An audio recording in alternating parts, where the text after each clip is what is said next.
सुप्रभात प्यारे बच्चों। आज हम हिंदी मेधाभ्यास पुस्तिका में चरित्र चित्रण का कार्य करेंगे और यह पाठार की जीत से संबंधित कौशल है। और इसमें हम लोग जानेंगे कि चरित्र चित्रण किसे कहते हैं। बच्चों, चरित्र चित्रण का तात्पर्य है किसी भी व्यक्ति विशेष के स्वभाव या व्यक्तित्व को परिलक्षित करना। वह उसके स्वभाव के बारे में बताता है कि वह अच्छा है, बुरा है, या उसका दूसरों के प्रति बर्ताव कैसा है। जब हम पाठ को पढ़ते हैं तो उसके बारे में भी पढ़ते हैं, अर्थात पात्र को समझते हैं और उसके बारे में बताते हैं कि वह किस प्रकार है। हम लोग ने पाठार की जीत भी पढ़ा और इसमें हमने सुल्तान, बाबा भारती और खड्ग सिंह के विषय में जाना, जिसमें दो व्यक्तियों के बर्ताव और व्यवहार को हमने जाना कि दोनों एक दूसरे से विपरीत थे।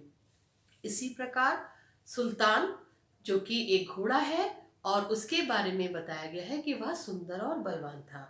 इसके आधार पर हम उसके विषय में भी लिखेंगे। तो आइए हम लोग अपना आज का कार्य मेधा अभ्यास पुस्तिका में करते हैं। मेधा अभ्यास पुस्तिका में पृष्ठ संख्या 15 को ध्यान से देखिए। इसमें सबसे ऊपर आपको नैतिक मूल्य, हृदय परिवर्तन लिखना है और पाठ का नाम हार की जीत लिखना है। बच्चों, यहाँ पर कुछ आरेख दिए गए हैं और बीच में पात्र का नाम, क्योंकि हमारे इस पाठ का कौशल है चरित्र चित्रण, तो हमें 3 पात्र जो कि इस पाठ में हैं, सुल्तान, बाबा भारती और खड्ग सिंह, तीनों का चरित्र चित्रण लिखना है।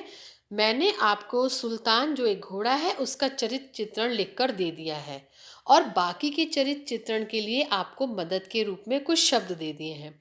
पहले हम लोग सुल्तान का चरित्र चित्रण समझते हैं। सुल्तान का शरीर, जैसा कि हम लोग ने पाठ पढ़ा उसमें पंक्तियां जो वाक्य पढ़े उनके अनुसार, शरीर बलवान, चाल फुर्तीली, आंखें चमकीली, बाल घने, त्वचा मुलायम, और सबसे आखिरी की पंक्तियों में जब वह अपने स्वामी के पाँव की चाप को पहचान लेता है, अर्थात वह बहुत ही स्वामी भक्त। तो ये हमारे जो लिखे गए शब्द हैं, ये सुल्तान के चरित्र को की विशेषताएं बताते हैं। अब बच्चों, पृष्ठ संख्या 16 को ध्यान से देखिए।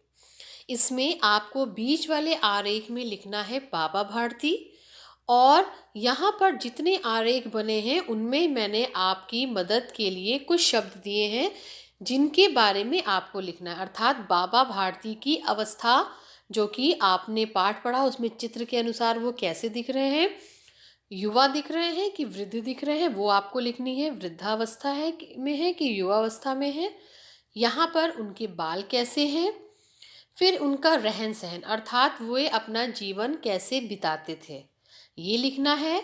और उनका स्वभाव, क्योंकि वे एक जानवर के भी बहुत प्रेमी थे और दूसरों के प्रति मदद का व्यवहार भी करते थे, तो उनका स्वभाव आप क्या लिखना चाहेंगे वो लिखिए। और बाहरी स्वभाव, अर्थात लोगों के कष्ट को देखकर उन्हें कैसा प्रतीत होता था, वे क्या करते थे, तो आप लोग मददगार या जो भी शब्द आपको लगे आप यहाँ पर लिख सकते हैं। फिर इसके अगले पृष्ठ अर्थात पृष्ठ संख्या 17 में हमें खड्ग सिंह का चरित्र चित्रण लिखना है, जिसमें वही शब्द होंगे।